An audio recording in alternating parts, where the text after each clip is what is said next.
Manhattan's district attorney has convened a special grand jury that will likely decide whether or not to indict Donald Trump, executives at the Trump organization, or the business organization altogether. Now, this is an ongoing investigation. It's been taking place for over 2 years at this point, but we're learning more details into just how serious the investigation really is. But I also want to warn you all that we have been through 2 impeachments with Donald Trump, an incredibly lengthy Russia investigation involving Donald Trump, and we get this build up, and then nothing happens. So I'll give you the details, but just keep in mind that the press seems to exaggerate some of this stuff, right? And it's based on sources who will speak to them anonymously, but we don't know how real all of this really is. I'm just keeping it real. So let me give you the details. The Washington Post reported that the move indicates that the district attorney, Cyrus Vance, and his investigation of the former president and his business has reached an advanced stage after more than 2 years. It suggests too that Vance thinks he has found evidence of a crime. Okay, so that's what I mean when I say they seem to exaggerate, because what the Washington Post is saying is it seems to suggest that he found evidence of a crime. There's no real proof or evidence that he found evidence of a crime. They're just kind of speculating here. So it's important to read this stuff carefully and again, not make assumptions based on exaggerated reporting. If not by Trump, by someone potentially close to him or by his company. Okay, so we don't even know who he allegedly found evidence of a crime committed. Like, is it Trump? Is it one of his executives? Is it the organization altogether? The investigation is expansive though. Investigators are scrutinizing Trump's business practices before he was president, including whether the value of specific properties in the Trump organization's real estate portfolio were manipulated in a way that defrauded banks and insurance companies, and if any tax benefits were obtained illegally through unscrupulous asset valuation.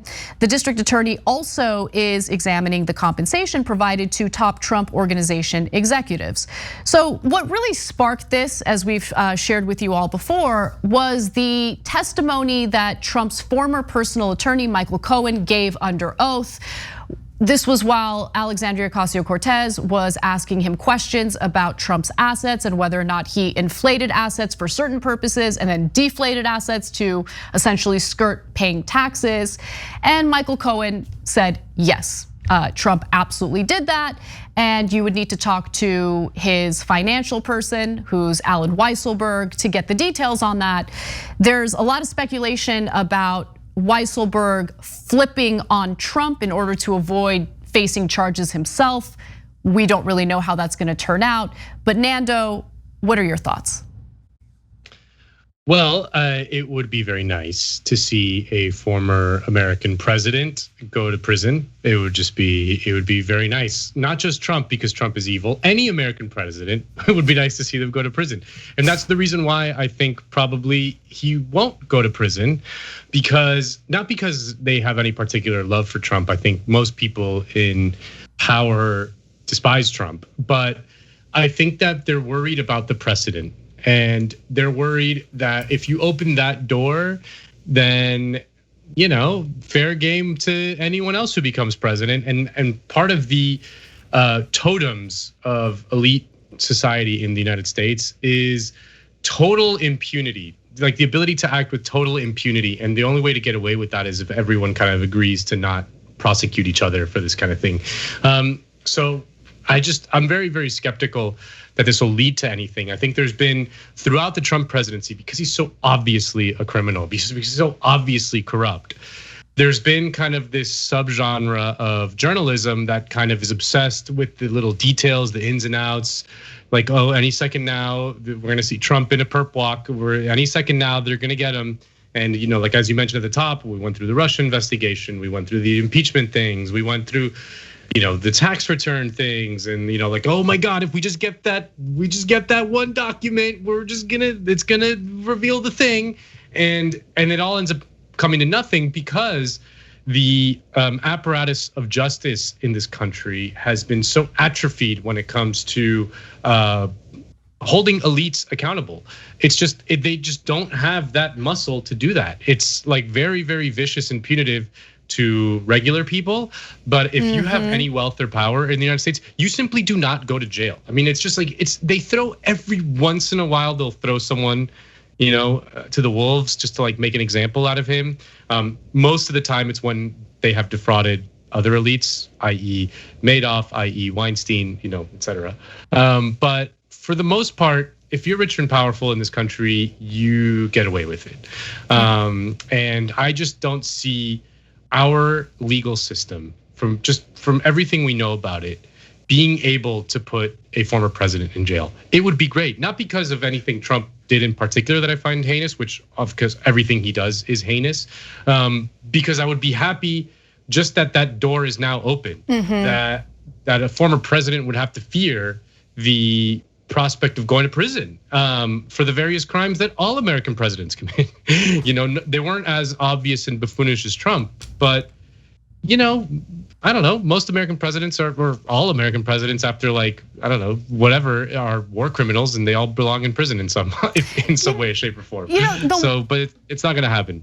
The one, I guess I never really thought about it this way, but now that I am, the one great thing is that ordinary people have to deal with the annoying politics at work just to get by, right? Like you got to do the small talk, you got to like office politics. We all know what office politics is, right? And it's kind of nice to know that even on a higher level with the United States president, he also has to engage in office politics, because if he doesn't, if he's unlikable, then they're gonna launch these because you're right. Every president has been guilty of something, right? Trying to overthrow democratically elected leaders with US-led coups. I know that there's quite a bit of corruption when it comes to the office of the president as well. When it comes to other people in positions of power in the United States government. Nando, you and I talk about this quite a bit on our show Weekends for Jacobin. Check it out. YouTube.com/JacobinMag every Saturday morning. But we talk about how members of Congress engage in insider trading all the time.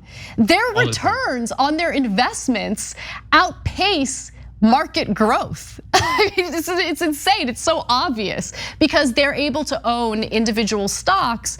And of course, they're the ones who legislate the very businesses and companies, or their legislation impacts these very companies that they're literally financially invested in. I mean, there's all sorts of criminality going on. And so it doesn't surprise me that, there might be some tough talk, there might be some, I guess, indication rhetorically that they're going to make sure that they hold Trump accountable for his actions. But I think part of the reason why it's never really been carried out is because, it does open that door to other people in positions of power who are certainly more polite.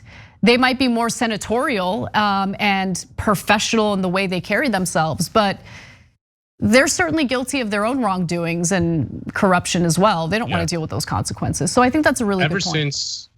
Ever since Gerald Ford pardoned Richard Nixon for the Watergate crimes, which was really like the mid 1970s was America's chance to grow up and to become a real country and to deal with its own heinous core. But we decided not to, and a huge part of it was the pardon of Nixon by Gerald Ford, the pardon of the Iran-Contra criminals in the Reagan administration by H.W. Bush. The various pardons that Bill Clinton engaged in with just blatant corruption. And then finally leading up to Obama, refusing to prosecute the Bush administration for absolutely heinous crimes, from spying on Americans illegally to the torture program, which was illegal, which we just absorbed. But then Obama says, we tortured some folks and we got to move forward and we can't look back.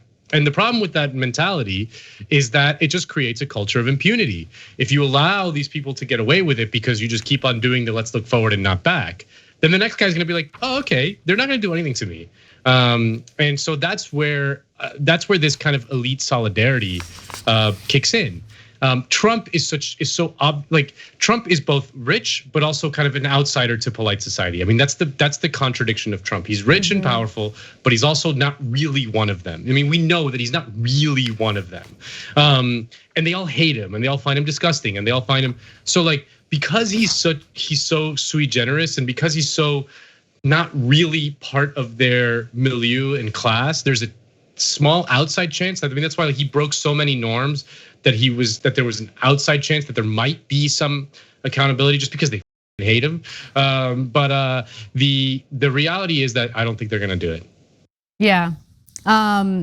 Okay, one final thing that I wanted to do before we wrap this story up.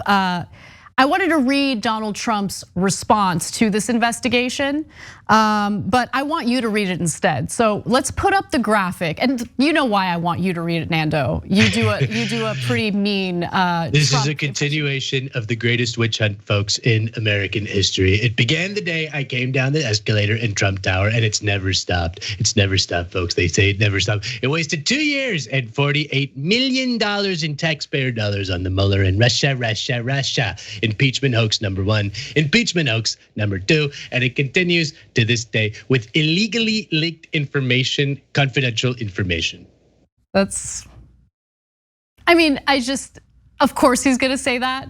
I just wanted to hear you do his impression. That's the only reason. Thanks for watching The Young Turks, really appreciate it. Another way to show support is through YouTube memberships. You'll get to interact with us more. There's live chat emojis, badges. You've got emojis of me, Anna, John, JR. So those are super fun. But you also get playback of our exclusive member-only shows and specials right after they air. So all of that, all you gotta do is click that join button right underneath the video. Thank you.